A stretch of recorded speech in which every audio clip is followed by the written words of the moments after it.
Hi folks, another beautiful day in Northern Ireland to go for a run. So I just want to talk to you about the course that is coming up on Monday night. It's functional breathing for cyclists and for runners. And at the start of the course, because everybody's wondering, well, what is this? What's functional breathing? How does that affect me?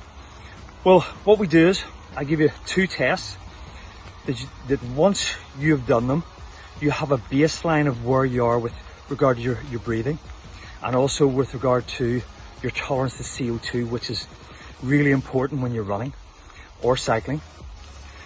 That test, that becomes your test, and you can test it the same way as you would test your heart rate in the morning to see how low your heart rate is.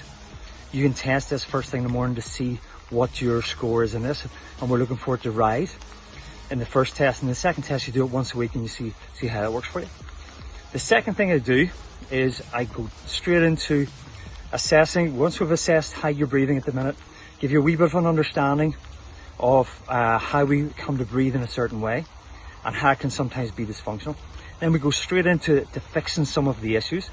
If anybody has exercise-induced asthma, I have a very simple technique. It takes about 2.5 minutes to do before you go for a run, which helps your lungs to cope with that.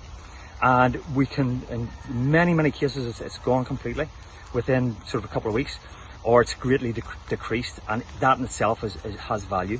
It's not about the oxygen you take into your body, it's the oxygen that you transfer into the cells.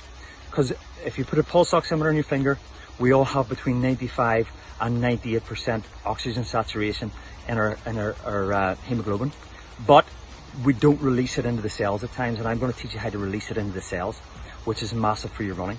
Also want to get, I hear people running, when I'm running past them, I hear them going, To be fair, that's a terrible way to breathe, and if you breathe like that, you need to get on a course. Not for your running, but for your overall health. So I teach you that. And the second thing that I do is I look at your sleep patterns, how you breathe during the day, your stress levels, all those sort of things, which are going to tie in with your running. I know that a lot of people run to relieve stress, but would it not be better to relieve the stress and then run for pleasure? What I also do is I teach you a very easy technique for when you need to ramp it up and you need to maybe go up a hill, or the last wee bit of a sprint, a breathing pattern for that. Okay, so these are all scientific breathing patterns, and not things I've made up. I've worked with a lot of coaches over the years, almost 40 years of working with different coaches.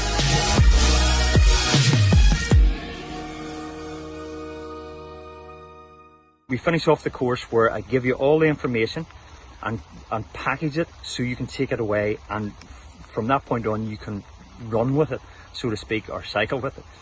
And that's it. It's 2 hours of investment in time. It's £10 of an investment in money. And if it's going to improve your running, but also your overall health and your sleep and everything else, then it's worth the investment.